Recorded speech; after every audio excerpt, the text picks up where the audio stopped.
اعوذ باللہ من الشیطان الرجیم بسم اللہ الرحمن الرحیم السلام علیکم ورحمۃ اللہ وبرکاتہ۔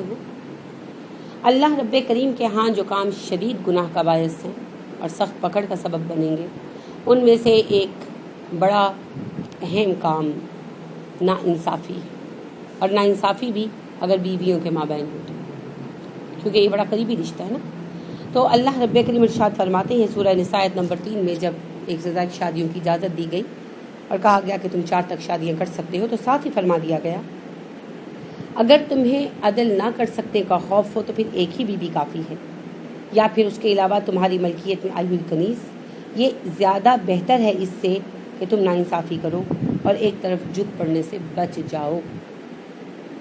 لہٰذا اگر ایک سے زائد بیویاں کوئی رکھتا ہے تو ان میں عدل کرنا بھی انتہائی ضروری ہے۔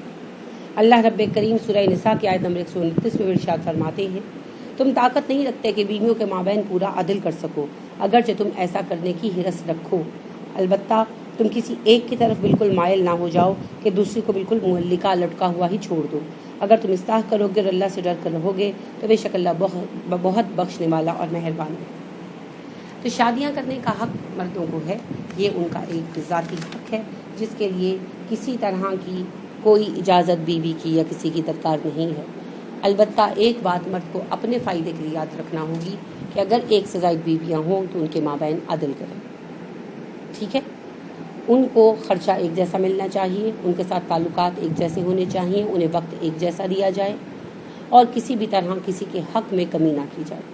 لہٰذا رسول اللہ صلی اللہ علیہ وسلم ارشاد فرماتے ہیں، حضرت ابو ہریرہ رضی اللہ عنہ نے کہا کہ جس کی 2 بیویاں ہوں، میں نے رسول اللہ صلی اللہ علیہ وسلم کو فرماتے سنا کہ جس کی 2 بیویاں ہوں اور وہ ان میں سے ایک کی طرف مائل ہو جائے تو وہ روز قیامت ایسی حالت میں آئے گا کہ اس کا ایک پہلو جسم کا ایک حصہ مفلوج ہوگا۔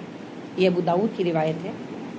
تو اب دیکھیے کہ اس کی اجازت نہیں ہے کہ ایک بیوی کے ساتھ تو تعلق رکھا جائے اور دوسری کو نظر انداز کر دیا جائے۔ رسول اللہ صلی اللہ علیہ وسلم نے اس پر بہت سخت احکامات دیے ہیں۔ آپ صلی اللہ علیہ وسلم کی سنت ہمارے سامنے ہے، آپ کی ایک وقت میں 9 بیویاں موجود تھیں۔ آپ صلی اللہ علیہ وسلم ہر کسی پر اس کی باری پر ہی اس کے گھر جاتے۔ اس کے علاوہ آپ صلی اللہ علیہ وسلم کو جب کبھی سفر درپیش ہوتا تو آپ صلی اللہ علیہ وسلم بیویوں کے درمیان قرعہ نکالتے اور جس کے نام کا قرعہ نکلتا اسی کو ہمراہ لے کر جاتے۔ اسی طرح آپ صلی اللہ علیہ وسلم اخراجات میں سب کو برابر رکھتے تھے، اور آپ صلی اللہ علیہ وسلم کسی کو کسی پر فوقیت نہیں دیتے تھے۔ آپ کو عائشہ صدیقہ رضی اللہ تعالیٰ عنہ سے محبت زیادہ تھی، لیکن آپ ظاہری سلوک میں کوئی فرق نہیں تھا کسی بھی بیوی کے ساتھ۔ آپ صلی اللہ علیہ وسلم نے ارشاد فرمایا، عبداللہ بن عمر رضی اللہ عنہ کی روایت ہے، اسے مسلم نے روایت کیا، احمد نے بھی روایت کیا، کہ جو لوگ عدل و انصاف سے کام لیتے ہیں وہ روز قیامت اللہ عز و جل کے داہنی جانب نور کے ممبروں پر ہوں گے۔ اور انصاف کرنے والے وہ لوگ ہیں جو جب بھی فیصلہ کرتے ہیں انصاف کرتے ہیں، اور پھر اپنے اہل و عیال میں انصاف کرتے ہیں، اور جو کام ان کے سپرد کیا جائے اس کام کے ساتھ بھی انصاف کرتے ہیں۔ تو کتنا بڑا اجر ہے۔ اگر اہل و عیال میں انصاف ہوگا تو عیال میں کون ہے؟ اہل میں کون ہے؟ بیویاں۔ رسول اللہ صلی اللہ علیہ وسلم نے کہا، تم میں سب سے اچھا وہ ہے جو اپنی بیویوں کے ساتھ سب سے اچھا ہے، اور میں تم میں سب سے اچھا ہوں کیونکہ میں اپنی بیویوں کے ساتھ تم میں سب سے اچھا ہوں۔ تو سب سے اچھا ہونے میں اہم ترین چیز یہ ہے کہ رشتوں میں اعتدال رکھا جائے، ایک سے زائد بیویاں ہوں تو ان کے درمیان بھی عدل رکھا جائے۔ تو عدل جو کرے گا روز قیامت اللہ رب کریم کے داہنی طرف رائٹ سائڈ پر نور کے ممبروں پر ہوگا۔